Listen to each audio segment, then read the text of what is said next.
మైనారిటీల జనాభా పెరిగింది మా సర్వేలో. మేము పక్కా సమాచారాన్ని సేకరించినాము. 2011 తర్వాత జనాభా లెక్కలు జరగలేదు.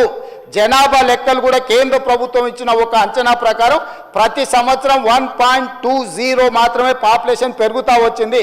పాపులేషన్ అనేది స్టెబిలైజ్ అయిపోయింది. చచ్చిపోయేటోళ్లకు పుట్టేటోళ్లకు ఉన్న గ్యాప్ లిమిటెడ్ ఉంది. Only 1.2% only the population is increasing year by year. That is why 2011 the population is 3 crore 50 lakhs plus. Today the population is 3 crore 70 lakhs plus. That's all. This is what actual report. Why should I reduce the population? What is the point? నాకు పోయేదేముంది? ఈరోజు 56% బీసీలు అని చెప్పిన, 3 లక్షల కుటుంబాలు రాలేదని చెప్పిన, 3 లక్షల కుటుంబాలు ఈజ్ ఈక్వల్ టు 16 లక్షల జనాలు. సో ఈ ప్రభుత్వానికి దాపరికం లేదు. ఒకవేళ నిజంగానే అబద్ధాలు చెప్పాలనుకుంటే వాళ్ళ సమాచారం ఈయనల గురించి నేనెందుకు చెప్తుంటే అధ్యక్ష? మీరు ఈరోజు మాట్లాడుతున్నది మొత్తం నేను ప్లే చేసిన డాక్యుమెంట్తోనే మాట్లాడుతున్నారు. దయచేసి ప్రాసెస్ను మీరు తప్పు పట్టకండి, ప్రభుత్వ చిత్తశుద్ధిని తప్పు పట్టకండి. ప్రభుత్వం ప్రాసెస్ని పర్ఫెక్ట్గా చేసింది, ప్రభుత్వానికి చిత్తశుద్ధి ఉంది. దీన్ని ముందుకు వెళ్ళేటప్పుడు ఆ బలహీన వర్గాలకు ఎట్లు ఉపయోగిద్దాము, ఇంకా పకడ్బందీకి ఎట్లా అమలు చేద్దాము, రేపు జరగబోయే జనాభా లెక్కలలో దేశం మొత్తము బలహీన వర్గాల లెక్కలు ఎట్లా తీద్దాము, దానికి మీరు సూచన చేయండి, సలహాలు ఇవ్వండి, సహాయం చేయండి. మీరు అందరూ అండగా నిలబడితే తెలంగాణ ముఖ్యమంత్రిగా కేంద్ర ప్రభుత్వంతో నేను కొట్లాడతా. వెళ్ళి రాహుల్ గాంధీ గారికి చెప్తా, పార్లమెంట్లో నిలదీయండి, తెలంగాణ చేసింది దేశమంతా ఇట్లా చేయమని చెప్పుండ్రని. అంతే తప్ప మిత్రుడు పాల శంకర్ గారికి నేను సూచన చేస్తున్నా, అబద్ధాల సంఘం చెప్పే అపోహల బాటలు పడకు మిత్రమా. ఇక్కడ ముఖ్యమంత్రి ఉన్నాడు, ఎప్పుడు కావాలన్నా అప్పుడు కలుస్తా నేను. మీకు ఏం కావాలన్నా మీకు అనుమానాలు ఉంటే నివృత్తి చేస్తా. నేను ఎప్పుడో ఒకసారి అమావాస్య పుణ్యానికి బయటకు కనిపిస్తాను కాదు, 24 గంటలు అందుబాటులో ఉంటాను. నీకు తెలుసు, నీ మిత్రులకు తెలుసు. నేను నచ్చినా నచ్చకపోయినా, ఒకవేళ నేను వ్యక్తిగా నచ్చవచ్చు నచ్చకపోవచ్చు, కానీ నేను మీ అందరికి అందుబాటులో ఉన్న ప్రజాప్రతినిధులకు 14 నెలలలో ఏ ఒక్కరోజైనా నేను సెలవు తీసుకున్నానా? ఏ ఒక్కరోజైనా ఎవరైనా వస్తే కలవలేదా? కాబట్టి ఈరోజు ఈ సమాచారానికి సంబంధించి కూడా మా మంత్రివర్గం, కమిటీ చైర్మన్, లేకపోతే మా డిప్యూటీ సీఎం గారు, మా లెజిస్లేటివ్ ఆఫీస్ మినిస్టర్ గారు, అదర్వైజ్ ఆఫీసర్స్, మీరు ఏం కావాలన్నా సభలోనే కాదు సభ తర్వాత కూడా మీరు రాండి.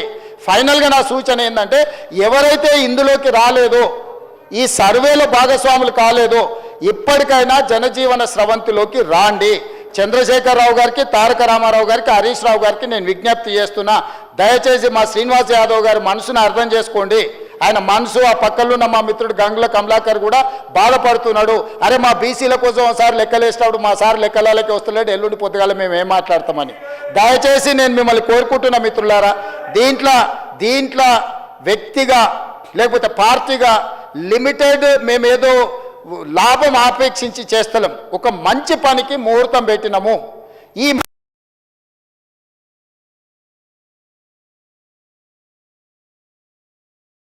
నేనేం ప్రశ్నిస్తలేను, కానీ ప్రభుత్వం చేపడుతున్న ప్రక్రియను వాళ్ళు పాల్గొనకపోతే మొత్తం ప్రక్రియ మీదనే అనుమానం వస్తుంది. దాంతో ప్రక్రియ మొత్తం నిష్ప్రయోజనమైంది. ఏ ఆలోచన, ఏ ఉద్దేశం బలహీన వర్గాలకు ఉందో, మా మిత్రుడు గంగుల కమలాకర్ గారికి, మా శ్రీనివాస్ యాదవ్ గారికి ఏదైతే ఉందో ఆ పర్పసే డిఫీట్ అవుతున్నది. పర్పస్ను డిఫీట్ చేయకండి. పొలిటికల్గా నాతో డిఫర్ అయితే డిఫర్ కాండి. I do agree, I have my own platform, you have your own platform. You can argue on your platform, I can argue on my platform. But the purpose is something different from politics. ఇది రాజకీయాల కంటే అతీతమైన ఒక మంచి ఉద్దేశంతోనే ప్రభుత్వం చేపట్టింది. దయచేసి నేను నచ్చలేదనో, లేకపోతే అడిగిన వివరాలు ఇస్తే మీకేమన్నా వ్యక్తిగతంగా ఇబ్బంది వస్తుంది అనుకుంటే రేపు ప్రజలకు జవాబు చెప్పాల్సి వస్తుంది, నాకు కాదు. ఈరోజు తెలంగాణ సమాజంలో ఉన్న 56% బలహీన వర్గాలకు ఈ సమాచారాన్ని ఇవ్వని ప్రజాప్రతినిధులు సమాధానం చెప్పాలి. వాళ్ళ నియోజకవర్గంలో ఉన్న ఓటర్లకు ఆ బలహీన వర్గాలు ఓట్లు వేయకుండా మేము ఎమ్మెల్యేలు అయినామని చెప్పగలరా అధ్యక్ష? ఆ ధైర్యం ఉందా? ఇవాళ బలహీన వర్గాలు, దళితులు నాకు ఓటేస్తే నేను ఎమ్మెల్యే ఇక్కడ కూర్చున్నా అధ్యక్ష.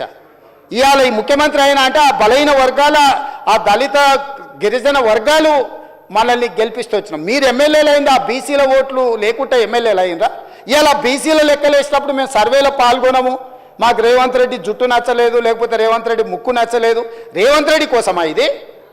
రేవంత్ రెడ్డి నచ్చొచ్చు నచ్చకపోవచ్చు, ఇది బలహీన వర్గాల కోసము పనిచేస్తున్న విధానము, ఇది ప్రభుత్వము. ఈ ప్రభుత్వ విధానంలో బలహీన వర్గాలకు మేలు చేయాలనే ప్రయత్నం చేస్తున్నాం. దయచేసి చిన్న చిన్న కారణాల చేత ఇంత పెద్ద లక్ష్యాన్ని బలహీనపరచకండి అని చెప్పి నేను ప్రధాన ప్రతిపక్ష నాయకుడికి వాళ్ళ ఎమ్మెల్యేలకు నేను కోరుకుంటున్నా అధ్యక్ష.